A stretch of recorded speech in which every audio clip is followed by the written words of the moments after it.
प्यारे तलबा व तालिबात, अस्सलाम वालेकुम।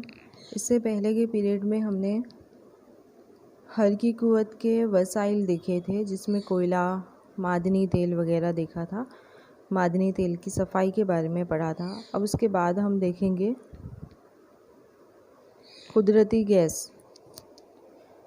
तो कुदरती गैस ये मादनी तेल के साथ जुड़ी हुई है। मादनी तेल से जो गैस हासिल होती है वो कुदरती गैस होती है। तो कुदरती गैस ये गैर आलूदा है और सस्ती होती है। हमारे मुल्क में कुदरती गैस के ज़खायर खंबात बेसिन, कावेरी बेसिन और राजस्थान के इलाके में हासिल है। इसके अलावा गुजरात का अंकलेश्वर का इलाका मादनी तेल और कुदरती गैस के ज़खायर से भरा हुआ है। कुदरती गैस जिसका इस्तेमाल हम घर में करते हैं खाना पकाने के लिए, वो।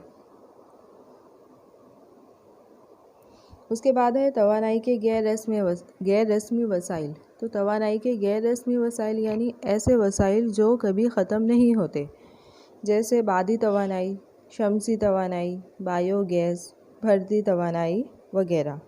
इन्हें कभी ना ख़त्म होने वाले वसाइल के तौर पर भी पहचाना जाता है। तो दुनिया के ज़्यादातर ममालिक गैर रस्मी वसाइल का ही इस्तेमाल कर रहे हैं, जैसे यूएस, रूस, France, Canada, Australia, Netherland, Japan वगैरह मुल्क।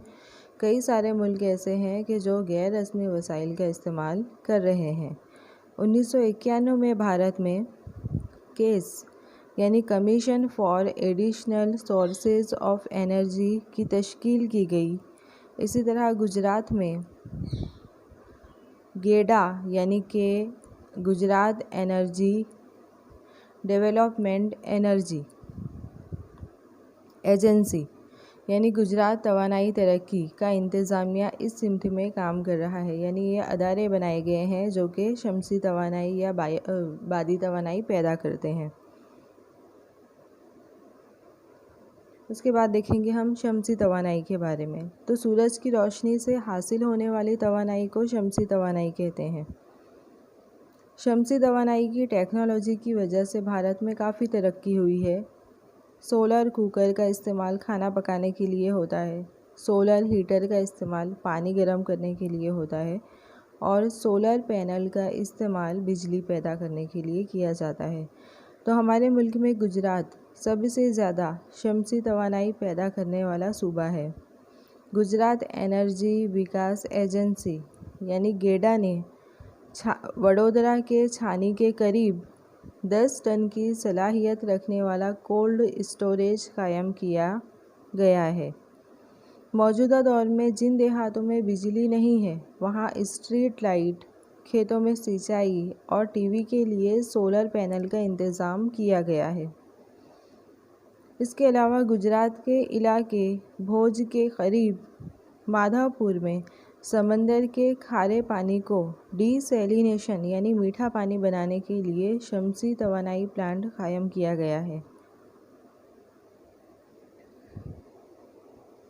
तो आज मुल्क में शमसी तवानाई से चलने वाले वसाइल बड़े पैमाने पर इस्तेमाल हो रहे हैं।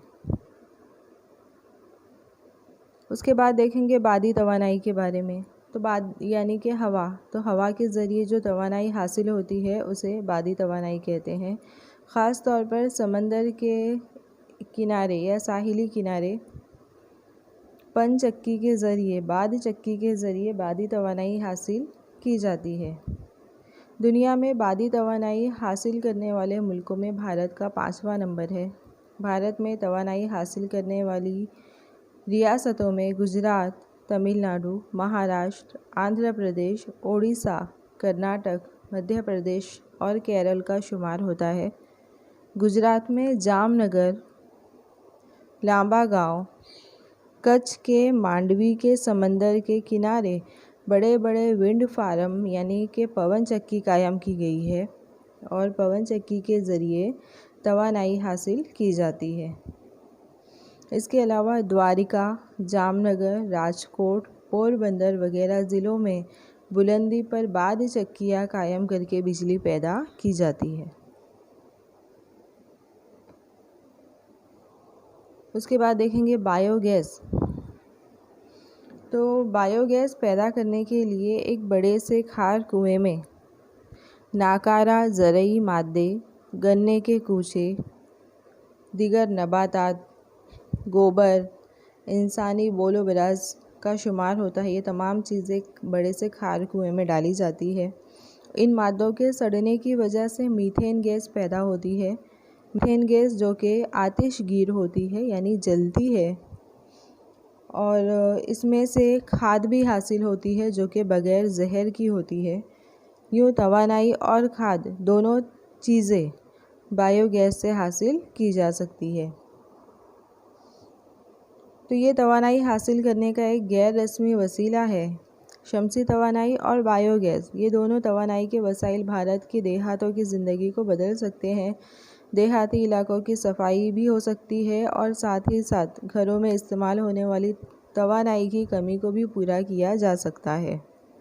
तो उत्तर प्रदेश और गुजरात बायोगैस की पैदावार में भारत में अव्वल और दुआ मकाम पर है। इसी तरह गुजरात के सिद्धपुर के मीठान इलाके में सबसे बड़ा बायोगैस प्लांट कायम किया गया है। अहमदाबाद में रुदातल और बनासकांठा में दांतीवाड़ा में बायोगैस प्लांट काम कर रहे हैं।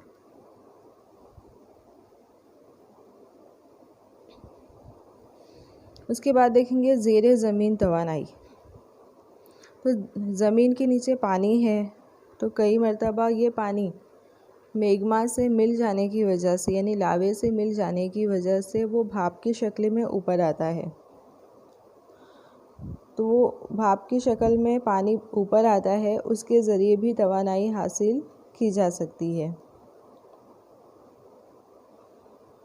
तो गुजरात में लसुंदरा, उनाई, टोवा और तुलसी श्याम के मकाम पर गर्म पानी के चश्मे हैं, और इन गर्म पानी से हरारती तवानाई या ज़ेरे ज़मीन की तवानाई हासिल की जा सकती है।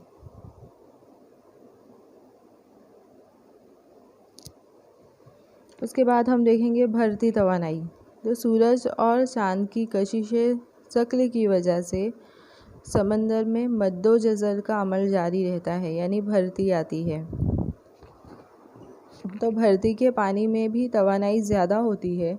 उसके साथ टर्बनटाइन जोड़कर बरकी तवानाई हासिल की जा सकती है।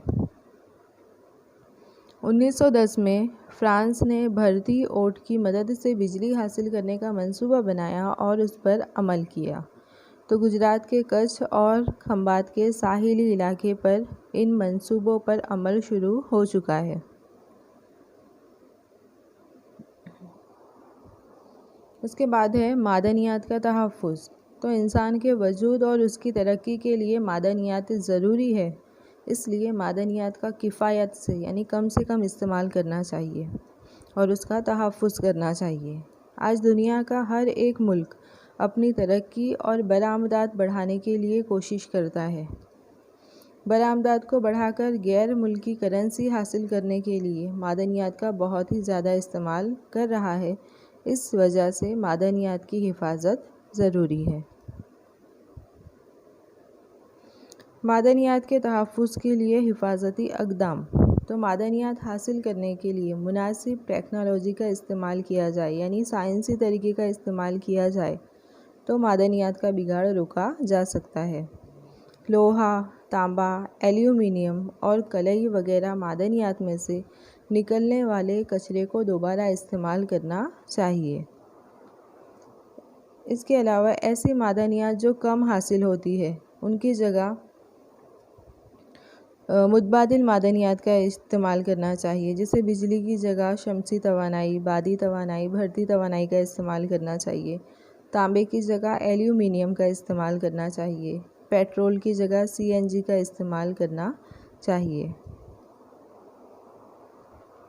इसके अलावा गैर रस्मी वसाइल का इस्तेमाल करना चाहिए, जिससे पानी, सूरज, हवा, बायोगैस जैसे गैर रस्मी वसाइल का इस्तेमाल बढ़ाना चाहिए।